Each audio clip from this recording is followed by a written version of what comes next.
Bonjour à toutes et à tous, très heureux comme d'habitude de vous retrouver en ce mercredi 18 juin, toujours en plein mercato. Le mercato a débuté lundi. Je suis très content les gars de vous retrouver honnêtement. On s'était fait une bonne petite émission lundi, émission classique. Alors c'est un OM au café classique, OM au café spécial mercato quand même. On va parler du mercato de l'OM, même si là en ce moment depuis quelques jours c'est plutôt calme depuis le lancement. Bizarrement du mercato c'est plutôt calme, mais il y a quand même des choses à dire. Il y a le programme de reprise de l'OM qui est tombé, des petites pistes également, l'officialisation, on le rappelle, d'Angel Gomez et de Egan Riley. Donc voilà, on va faire une première partie, on rappelle le sommaire, première partie l'OM en question, donc vous me posez les questions dans le chat, on échange, on débat. Deuxième partie décryptage, je vais faire un truc un petit peu particulier, ce sera pas forcément un décryptage. D'habitude on décrypte vraiment l'actu, un joueur, un sujet particulier, et là je dis allez, on va faire un truc un peu plus léger, on va se faire un petit quiz spécial mercato de l'OM quand même, mais un petit quiz comme ça on va détendre un petit peu l'atmosphère, ça fait plaisir, je sais que vous aimez bien les quiz dans le chat, vous êtes friands de ça. Et puis troisième partie, les appels, on affichera le petit numéro juste ici à un moment pendant l'émission, comme ça vous pourrez appeler. Vous étiez nombreux à nous appeler, à nous avoir appelé lundi, évidemment on peut pas prendre tout le monde, donc je vous remercie déjà pour votre fidélité à notre émission. On a pu en prendre deux, donc n'hésitez pas à rappeler, ça fera un plaisir. Ça fera un plaisir d'être avec vous. Tiens, au Fada 83, Slim, tu étais à Fréjus dimanche. J'étais pas loin sur le marché. Bah écoute, peut-être t'aurais dû venir, si tu m'as vu, alors t'aurais dû venir me voir. On aurait échangé quelques mots. Ouais, j'y étais. J'ai fait un petit week-end à Fréjus, Saint-Raphaël. Plutôt sympa. Voilà, avec ma copine. Je remercie également les fidèles là sur YouTube. Je vois Lopsy qui est connecté sur le chat YouTube. Vous pouvez également suivre le live sur MyFosséen si vous êtes abonné à MyFosséen. On vous mettra également le petit URL pour les abonnés Twitch. On épinglera ça dans le chat Twitch pour que vous puissiez vous connecter à cette URL là et débattre avec moi sur MyFosséen dans le temps additionnel. Ça sera la 4e partie réservée à nos abonnés. Voilà pour le sommaire de l'émission. On va pouvoir rentrer tout doucement dedans. Ouais, mais que ouais, ça va. T'étais à Saint-Raphaël, ouais, mais moi j'étais à Saint-Raphaël, Fréjus, c'est vraiment à côté. Je l'ai fait en plus là, le petit marché, c'est sympa ça. Le petit marché qu'ils font là les dimanches. Bon, c'est un peu, ça fait tout Saint-Raphaël là, la petite en bordure de plage, c'est sympa. Mais ouais, non, j'ai fait Saint-Raphaël, c'est à côté, donc oui, j'ai fait les deux.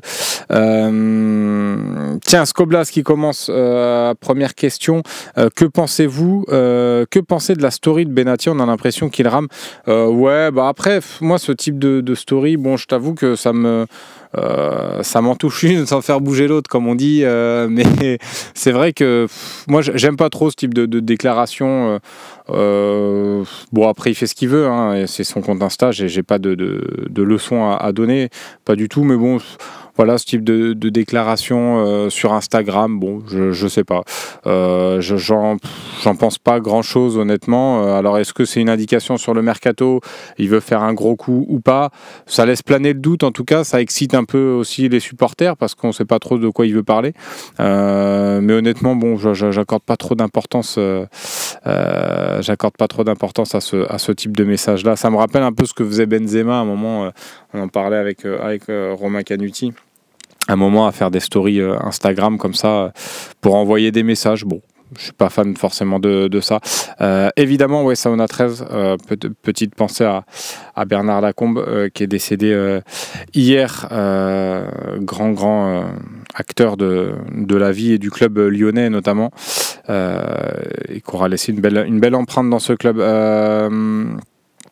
Y a-t-il eu l'annonce CMA-CGM? Mais je pense que c'était pour annoncer le maillot, hein, honnêtement. Tout simplement. Pour le maillot de domicile et le maillot extérieur qui est sorti. D'ailleurs, ils sont disponibles en boutique si vous voulez vous les acheter. Ils sont pas mal, moi j'aime bien, honnêtement. Alors ça divise. Bon, il y en a certains qui n'aiment pas le col. Moi j'aime bien le col. D'autres qui n'aiment pas l'extérieur parce qu'avec la croix, ils n'aiment pas trop le symbole.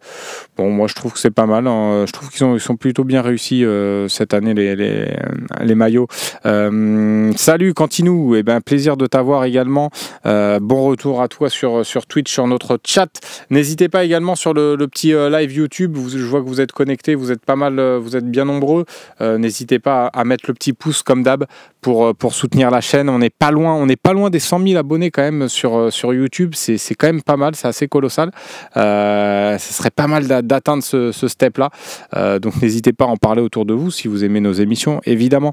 C'est quoi la rumeur Neymar, les amis? Non, mais les gars, faut se calmer un peu. Il n'y a pas de rumeur Neymar. D'ailleurs, son père a livré une interview pour nos confrères de l'équipe où il dit qu'il semblerait qu'il va rester à Santos, qu'il y a des clubs européens qui s'intéressent à lui, mais Neymar, c'est impossible qu'on puisse s'aligner sur le salaire de Neymar. Déjà en termes de droit d'image, ça doit être assez particulier à gérer. Mais non, honnêtement, il faut pas rêver. En plus, Neymar, c'est un joueur déjà qui a du mal à retrouver son niveau à Santos, au Brésil, qui a des problèmes physiques. Faut pas. Il y a beaucoup de personnes qui s'inventent aussi des vies un peu sur les réseaux sociaux à balancer des trucs. Faut pas non plus tout croire et tout prendre au pied de la lettre. Ouais, complètement. Dark Knox, il viendrait faire quoi à l'OM? Je pense qu'il a pas envie d'aller à l'OM. Je pense pas que l'OM pense à lui non plus. Alors je vous dis ça, imaginez qu'il arrive en fin de mercato, j'aurais l'air d'un con, mais honnêtement, je suis assez sûr de moi là-dessus. C'est la meilleure blague, tout mercato confondu. Ouais, non, mais je comprends pas. Déjà, tu vois, des Dybala et tout, à chaque fois, je vous dis, en termes de salaire, c'est quand même c'est trop compliqué à faire. Alors, imaginez un Neymar en termes de salaire, c'est impossible. Et exactement, ce Luc, regardons l'avenir, pas le passé. Tu vois, vous êtes beaucoup à pas vouloir le voir non plus. Et en même temps, je comprends parce que. Tiens, Monsieur John qui dit tu penses qu'il va venir, tu en penses quoi de Noah Lang? Noah Lang, alors moi, des infos qu'on m'avait données, que j'avais pu avoir, c'est que c'était pas forcément la priorité numéro 1. Noah Lang, au départ, c'était vraiment une piste secondaire. Je trouve qu'elle est sortie quand même très tôt dans ce mercato. Moi, je suis convaincu qu'ils vont vouloir faire un gros coup sur un profil offensif. De toute façon, la direction de l'OM. Noah Lang, je trouve que c'est une piste assez intéressante parce qu'il coche pas mal de cases dans ce que va rechercher aussi Roberto De Zerbi, c'est-à-dire un joueur qui est capable d'aller défier en un contre un ses vis-à-vis, qui a une bonne qualité technique, qui est plutôt efficace, qui a aussi dans le foot d'aujourd'hui on parle beaucoup de stats, mais qui a quand même de très belles stats partout où il est passé. Après, c'est un caractère assez compliqué, mais comme beaucoup de joueurs, beaucoup de joueurs professionnels à ce niveau-là ont un ego quand même surdimensionné, donc c'est en gestion et à gérer, c'est pas forcément toujours évident, mais voilà, je trouve que ça reste un joueur qui a quand même pas mal de qualité, mais en tout cas, moi, de ce que je peux savoir là-dessus, c'est que c'est pas forcément la priorité sur ce mercato. Pareil, la rumeur Mitoma, ça a été balancé. C'est comme si toi, Casca, tu dis je pense que Mitoma va arriver à l'OM. En fait, ce sont des personnes des fois qui n'ont pas forcément d'infos. Donc moi, sur Mitoma, j'ai aucune info à donner là-dessus. Donc voilà. Toujours est-il que ce sera un super joueur en tout cas. Ito de Reims, le seul joueur très bon, ça se tente non. Après Reims, c'est vrai qu'ils vont sûrement devoir se séparer de certains joueurs. Je pense que Ito va vouloir partir. Après, il n'a pas fait non plus une saison extraordinaire. Alors peut-être Ito en doublure, mais parce que tu vois, arriver à l'OM, c'est pas la même chose qu'à Reims. Tu vois, à Reims, là, tu as l'impression que tu te dis Ito, c'est un super joueur, mais Ito, il passe à côté de beaucoup de matchs, mais tu vas pas forcément le noter parce que tu regardes peut-être pas forcément énormément de matchs de Reims, mais à l'OM, tu vas scruter tous ces matchs, les moindres minutes passées sur le terrain de Ito, et c'est pas la même chose. Donc, moi, je pense pas que ce soit j'irai pas honnêtement sur cette piste-là, Emlona, sur Ito. Vlahovic, ouais, très très très très bon attaquant. Après, il a été un peu du mal. Je l'avais beaucoup suivi à l'époque à la Fiorentina. J'adorais cet attaquant. J'aimais bien ce qu'il dégageait aussi sur le terrain en termes de charisme. Autre que ses qualités foot. Après, à la Juve, je trouve que ça a pas forcément pris. Ça reste un attaquant quand même qui a quand même des références, qui est quand même assez efficace à droit devant le but. Mais bien sûr, à l'OM, je prends tous les jours, mais c'est pareil. Je pense que c'est des joueurs qui sont hors de portée pour nous, en tout cas.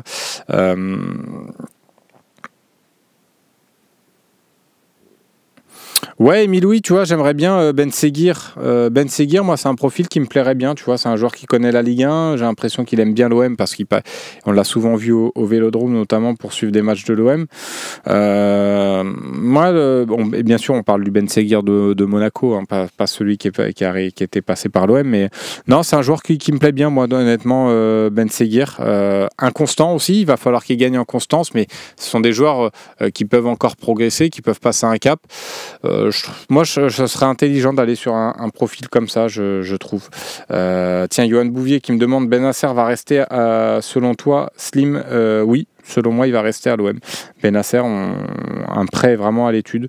Et c'est même en plutôt bonne voie d'après ce qu'on m'a dit. Donc, je pense que Bennacer va rester à l'OM. Je pense. Après, comme je vous ai dit, toujours le mercato il n'y a pas de certitude, tout peut basculer d'un joueur à l'autre, mais je pense qu'il va rester, oui. On parle pas des départs, tiens, Mika Didi, on peut en parler. Tiens, toi, tu voudrais voir qui partir. Moi, je pense qu'en termes de départ, déjà, défensivement, je pense que Derek Cornelius, par exemple, va partir et va quitter l'OM. Quentin Merlin, il y a de bonnes chances aussi qu'il parte. Ulysse Garcia, c'est pareil. Donc voilà, ça fait quand même pas mal de joueurs. J'ai du mal à voir aussi peut-être Mumbagna ou Mopé, je pense un des deux partira. Si ce n'est les deux, mais voilà, donc côté départ, je pense qu'on est assez. Il y en avait un autre aussi qui va être sur le départ, à mon avis, c'est Amin Harit. Tiens, tu le dis, t'en parles, Mika Didi. Je pense qu'Harit va partir, même si moi ça me dérangerait pas de le garder honnêtement dans une logique de rotation, avoir un vrai titulaire au poste. Mais tu vois, s'il arrive en fin de match, après, est-ce que lui va accepter d'avoir ce rôle de remplaçant? C'est ça la question, mais ouais, non, c'est sûr que c'est un départ est quand même très probable d'Amin Harit. Dedic, de toute façon n'a pas été conservé par l'OM, donc tiens, il y a Rowe, oui, la rumeur Rowe à Newcastle, on en avait parlé lundi aussi, on en avait parlé un petit peu lundi. Lirola, tiens, tu fais bien de le dire, Jeannot, bravo. Lirola, Rongier, ouais, j'ai peur que ça parte aussi. De toute façon, je vous le dis depuis cet hiver, qu'à mon avis, ça va être compliqué de le garder. Je pense que lui aussi, il aura peut-être des envies d'ailleurs, mais là, honnêtement, aujourd'hui, oui, il n'y a pas d'avancée sur la prolongation de contrat. En tout cas, j'en sais pas plus que ça. Rowe à Newcastle, oui, pour moi, il n'y a pas forcément d'offre non plus actuellement. Moi, je le garderai. J'avais fait mon décryptage lundi sur ça. Moi, je garderais honnêtement Jonathan Rowe à l'OM. Je pense que c'est un profil qui peut éclore. Je crois beaucoup en ce joueur-là. Il m'a beaucoup déçu parce qu'à un moment donné, je trouvais qu'il avait lâché un peu mentalement et je trouve qu'il s'est bien repris en fin de saison. Oui, Unai, évidemment, Johan Bouvier, Unai qui sera sur le départ. Là, je parlais vraiment des joueurs qui ont joué la saison passée à l'OM. Mais évidemment, il y aura du Unai sur le départ. Kondogbia possible, même si Roberto De Zerbi apprécie beaucoup le joueur. Moi, Delang, je garde, honnêtement, je vois pas pourquoi on le ferait partir. On a fait venir 2 gardiens. Là, avec la Ligue des Champions, il aura peut-être plus de temps de jeu. Après, ça sera lui aussi peut-être à voir s'il veut partir ou pas, s'il veut avoir vraiment une place de titulaire dans un club. Mais honnêtement, Delang, je garde aussi.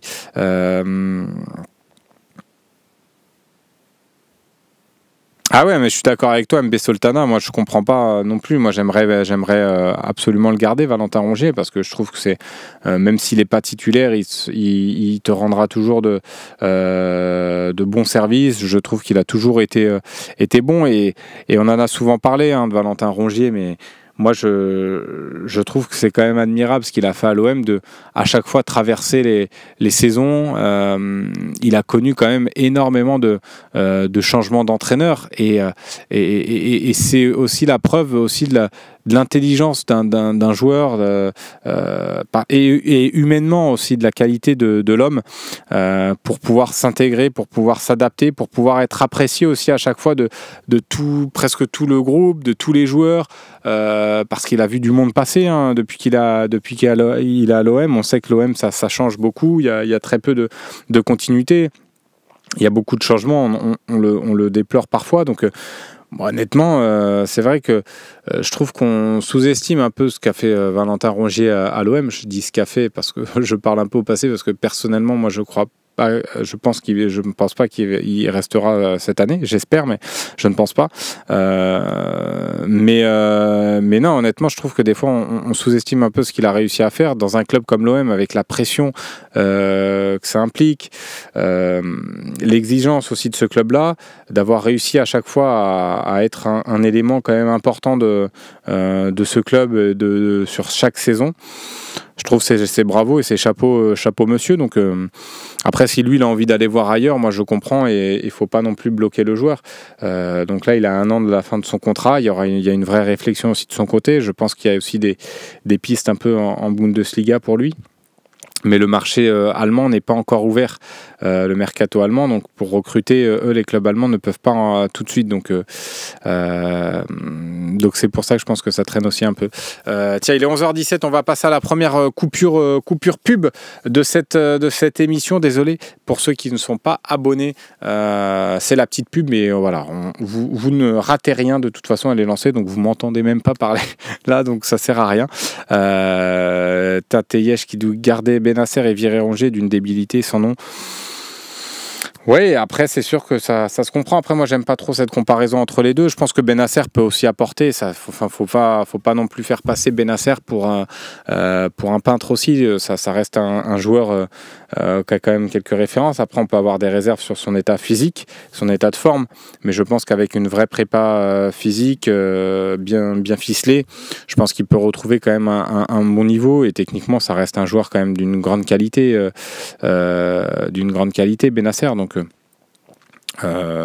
honnêtement, voilà. Mais c'est sûr que la comparaison se fait logiquement, parce qu'ils occupent un petit peu le même poste, mais ça n'a pas forcément de lien, honnêtement. Tu pouvais très bien garder Benasser et garder Rongier aussi.